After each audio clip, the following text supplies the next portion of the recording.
So he uses the word salama or salima to express, you know, how Afro-Asiatic languages are different from Bantu or Mdu Ntrr. In fact, not only Afro-Asiatic but Semitic languages. But I feel, and this could be just maybe lack of knowledge, but in the sense that there's not enough knowledge out there when it comes to African education. But Salima is rooted in the Swahili and Ekegusii word meaning peace. So this still has a Bantu root, and we know that the Arabic language was bastardized out of the African language. You know, so there's no way that the Arabs would have brought civilization or Swahili to Africa. That's why Swahili is a Bantu language. So you cannot possibly civilize us if we were using our own language to trade with you. Who had to learn the other's language? Okay. Now, and yet, so this is for the skeptics. I just thought I'd go an extra mile for y'all skeptics.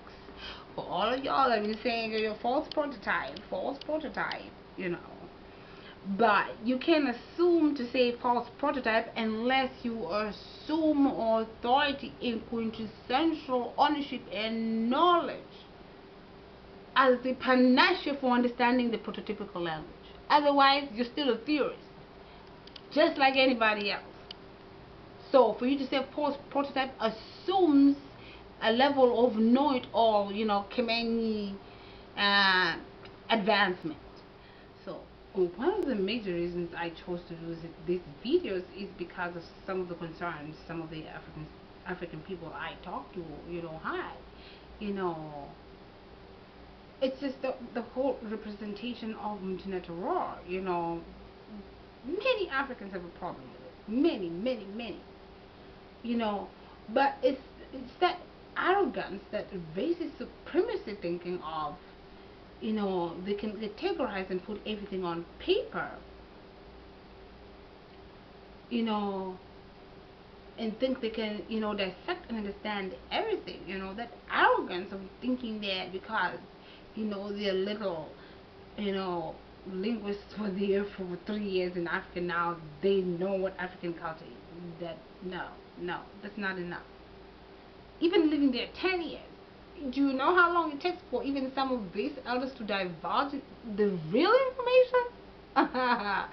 You know, it's crazy, like when people just assume dominance over a certain language or give themselves preeminence in terms of, you know, their identity. Such type of ownership to such knowledge of the linguistic is only something that you can associate with national chauvinism, you know, and racism, white supremacy in terms of disseminating knowledge. So anyway, now, just like I said, I was going to go an extra mile for y'all skeptics. Over to the last part of my presentation slash video, whatever. Now I'm going to move under the premise of Dr. Theophilo Benga, who says that the African, because, you know, Africa is, you know, mother. It gave the world its language. Dr. Theophilo Benga says that, you know, in his lectures, and he expresses this, is that the African language gave the world its alphabet. It gave the Phoenician alphabet its, you know, its alphabet. It gave, you know, the Arab. It gave the Europeans, you know, its alphabet. And now I'm going to express that, you know, in terms of the Ekegusii language. And I'll just do the first 4 letters, you know, Aleph, Bet, Vet, Gimel, Dalet. But we'll skip the 3rd one, you know, which is Gimul or Gamal. I'll talk about it later. So I'm going to talk about, I'll talk about, you know, Eli, El, Al, Aleph. Okay, L is the parent root for Aleph. And then you have Bayit, which is the 2nd letter of the Hebrew alphabet. And then we'll skip over and go to Dalet, which is the 4th one. And I'll show you, even as I move over, you know, I'll give you indicators of the Bantu presence in Europe. I know I talked about, you know, because people try to imply that the Moors that, you know, brought civilization to Europe were Muslims. No, that's not true. I would say they were Bantus as well. It was a mixture. And those only came later. So just the third part of my video in showing you how I derive the Hebrew alphabet from the Ekegusii words, and which is really an indicator that the Ekegusii language was one of the progenitor tribes that contributed to the Hebrew lingua franca that was a sacred language. But in so doing, I address scholars, especially the Afrocentric scholars, who've taken on that other side of Cometian, who've taken on a Cometian school of thought that is more of non-Yahwehist, you know, that is non-Hebraic. Because, and it's fine, you can choose to take what you want to take, but this is the thing, don't deny people their identity based on your ignorance. Anyway, now you have in the Ekegusii language, I'll start with the Hebrew language. So in the Hebrew language, which is the first letter is Aleph, and derived out of the parent root El or Eli, meaning God, a champion, a bull, a winner, a leader, a preponderant one. So it just implies, you know, when somebody's an Eli in my language, it means, you know, they're big, they're strong, you know, they're seen as a leader. That's why it's the first letter, the strong one, the first one. El, Eli, Hebrew. Now, in Ekegusii, Eri, because we don't have El in the in Ekegusii, we substitute that L with R. It becomes Eri. Eri is exactly the same. A bull, a champion, a warrior, a winner. A winner, like a winner warrior. That could be a winner warrior. Or mighty, or an attribute of God. So you can call God Eri, you know, in times of, you know, battle. You say he's the mighty man in battle. He's the Eri. He's the champion. Now, this is how also, like I'd like to say, you know, there was a Bantu presence in Europe. Now, look at the word El Toro, which is Spanish for cow. Okay, look at the word El. El is a bull. Not only in the Ekegusii language and in the Hebrew language, but also in Mdu Ntrr. Aleph is the first letter, the bull, the bull. Okay, now look at the word Toro. Okay, Toro. I'll talk about that word now. The word I'll talk about the agglutination for the word cow as El Toro. Remember that cow is always seen in shepherd king populations. The shepherds who would, the shepherd kings, they, you know, had the priesthood make up that alphabet. Of course, when you come from an agrarian system, you use cattle as the main symbol. It's the main economic, you know, source of income. Now, if you come from a hunter nation, of course it would be a dog. You know, so anyway,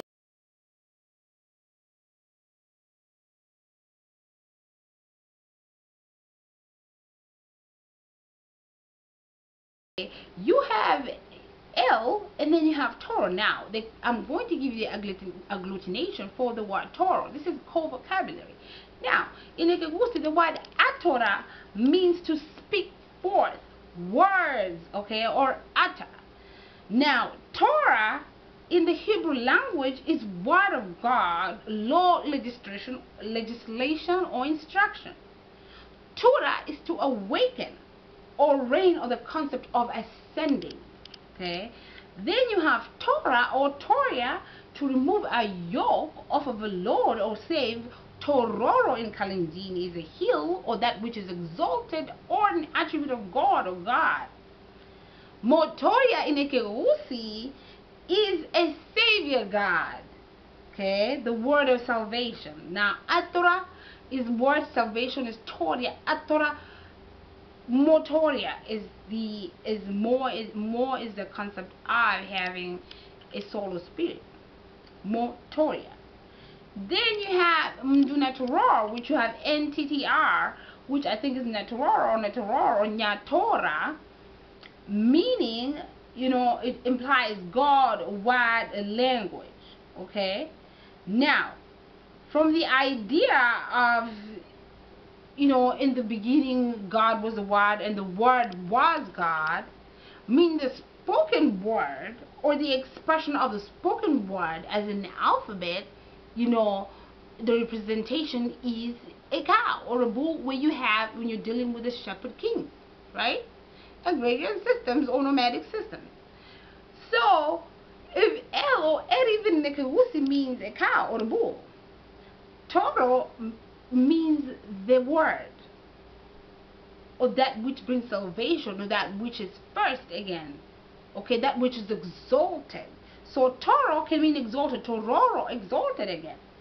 See that? Savior God, that which is exalted, lifted up. When you're saved, the concept, salvation. So El Toro would be a cow in Spanish. It makes sense because this is an alphabet that was transported over to Spain by the shepherd kings from Africa. Hamitic or Shemitic, choose which one you like. So then when you have the words Mdu Ntrr, because Mdu being the root, for man, head, or person, then in combination that word with Mdu Ntrr will be the language of the man or head of the exalted word of salvation. So it has to do with the concept of speaking forth, being preponderant, being first. Okay. And even the Christian, the Christian text, say that God is the beginning and He's also the end. Okay, so in Ekegusii, Eri is a bull, but to end is Era. So God is not only the bull, Eri, He was preponderant, the strong one. He's also He who will end or die, Era, He whose life will be done, or He who will be finished, Era. But Era is also Eri, beginning again, meaning He shall ascend again. Okay, that's why I think it's also wordplay when they say He's the Alpha and Omega. No, they were trying to hide the idea that He's El and Eri, or El Era. Typical Bantu, gunshot Bantu words. So now look at all these words for the idea of the spoken word Toro and for the idea of the word bull, and compare with the English language. Spot the foreign language. El Eli, El Toro, Atoro, the word. But then you have all these words. Now the English, Indo-European language would have God, bull, and word. What relationship do they have with El or Eri? Spot the foreign language. How about that? Okay, now let's move over to the second letter, which is Bayit.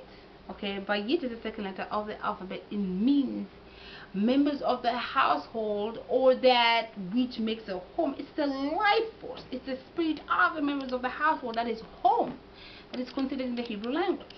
Now, it's called Bayit, Bet. Okay, and from here you derive the name for daughter.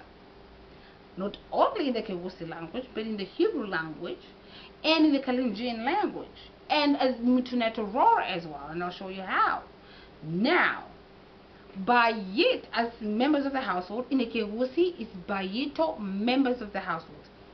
Totally exactly the same. I'd already done this in my past video, but I was just going to add on to this for those who didn't understand it, and those who were saying I'm a pseudo prototypical theorist or whatever. Yet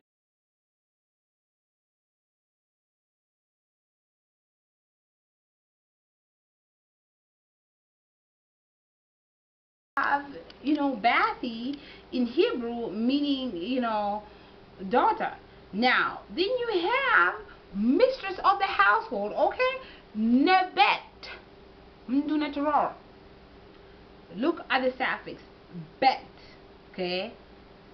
Now, look at the Kalenjin name, Chebet. Look at the suffix, bet, daughter of the dawn. Okay, bet here stands for daughter, not household. But although bet does stand for the two, because you have the Elizabeth, okay, meaning daughter, or Bati, or bet. Then you have Nyabate, which is in Ekegusii. It's a unisex name. Now, Nyabate means a sudden descent, in shallow sudden descent. Yes. Now, this is usually a universal symbol for, the womb of the daughter. And this in Ekegusii Hebrew, Nyabate means daughter of the descent, universal representation of a woman. Then you have in Ekegusii the word for daughter or sister is Mosubati or lady. Mosubati or Mosubatia. Look at the bati suffix, all rooted in the Hebrew, Mdu Ntrr, and Bantu languages. Okay, and this is the quintessential manifestation of the similarity between Bantu and Mdu Ntrr. There's a lexical term. Okay, now look at the let's look for the foreign term. Now, having seen that but now look, English, daughter, household, people, compared to those words I gave you, spot the foreign language. Okay, here we go. Now we'll move over to the fourth letter, which is the let.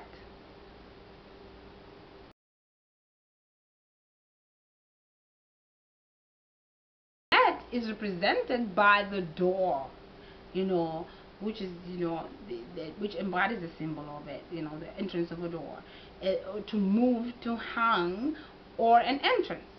Now, in Ekegusii, that what the let does not really change much. Now, remember in Ekegusii, we don't have D, and I think I've said that in my other videos. We'll substitute that for TH, and we don't have L, substitute that for R. And we always end with vowel. So when you have dalet, it becomes tarete, right? Now, if you're talking to somebody, you get meaning to pass there or visited, past tense. Now, if you're talking to somebody, you can say, "Ngwa tareto, tareto." Did you visit there? Did you pass through there? Tarete, dalet. Is there any difference? Ekegusii Hebrew? No. Just a phonetic variation. Now, this comes from the root, the root consonants, I believe, is TR, which can also become DL in Hebrew. Okay. Now, Tara in Ekegusii means to walk, pass through, or Toro. Now, way in Hebrew, or a road, is called darak. In Ekegusii, to walk is tarak, tarak, darak, or pass through, tarak, darak. There's really no difference, is there? Now, in Ekegusii, sandals or slippers are called chitarata, that which you walk with. Okay? Now, a canal or a drainage canal or a passage in Swahili is called mtaro, that which water passes through. Okay? Then Toro in the Japanese language is penetrating, or one who walks on foot. Again, the concept of passing through. Then you have in Mdu Ntrr, ancient Egyptian language, you have in Toro, which is not very similar to Swahili Taro, which is an irrigation furrow or canal. Okay, now see how I'm going to show you how the transportation again of Bantu words into the Spanish language. Now I'll show you how. Now let's look at the word, the English word tranquil and the Spanish word tranquila. Okay, now you have trans in Indo-European languages, which means changing through, moving across, or beyond, just like I showed you in Hebrew and Ekegusii languages and Mdu Ntrr. Then you have Tara. In Ekegusii, it means to walk through or pass through, okay? From where you get tran, tara, okay? Tara, tran. Phonetic conversion, not much of a difference. Now, the second suffix, which is kila, okay? In Spanish, meaning silence or to be quiet or to relax. In Ekegusii, to be silent or to be quiet or to relax is kira, okay? So in Spanish it's kila, and in Spanish it's kila, and in Ekegusii it's kira, because we don't have L. Now, if you choose, just like tranquila is a combination of moving through, passing through, and then quietness. Ekegusii tara is moving through, passing through, okay? Taru, even in Swahili. So taru, Tara, penetrating. Tara, and then kira, to be silent. This is straight up gunshot Bantu. I certify this as my own research. Promise you, don't I go back and research yourself, and there's so many more words in the Spanish language. It's unbelievable. So even as people say some languages are Indo-European, sometimes I wonder about some languages like the French language, like Spanish. And as I speak more, I'll tell you more about some of the great Bantu words, that I found in the Spanish language that have the same even sociocultural derivations. I mean, it's crazy, and which really affirms the Bantu presence in Europe. Now, considering the British family was married into these Bantu families, one can only wonder how many Vandal tribes were royals in that British kingdom. It's something that we need to think about the Bantu presence also in Europe. And even as they talk about migration of, migration into Africa, like the migration of the Abagusii, do people stop and wonder sometimes, like, where were these people coming from? Because it's like they seem to imply we're not indigenous to Africa. But yet also there seems to be records that show that many of the Egyptians, and I think Dr. Yochanan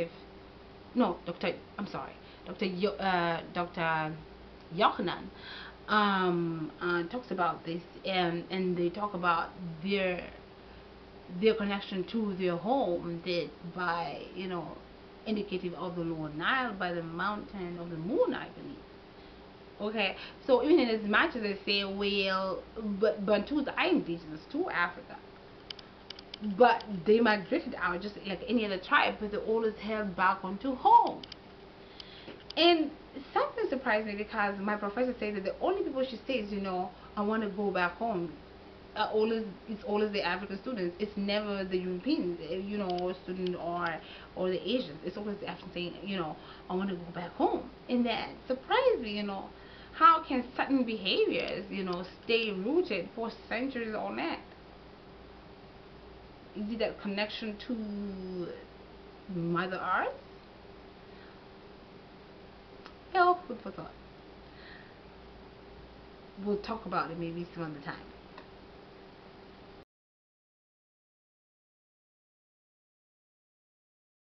In so doing, I start to build up my argument that it's possible that if Mdu Ntrr is a Bantu language, and Hebrew is a Semitic language that's being used to decode this Bantu language, and Ekegusii Bantu language has Mdu Ntrr and Hebrew in it, I mean, they definitely do have a genetic relationship, showing that they did have a common ancestor in terms of language. So like Lauren Hill and Ziggy Mallet, I get out of your boxes. I get out as an African. I refuse to be limited by those constrictions of your Latin-based structures. I get out because Adam does live in theory, and I refuse to be constricted to that theory. And Sister Lauren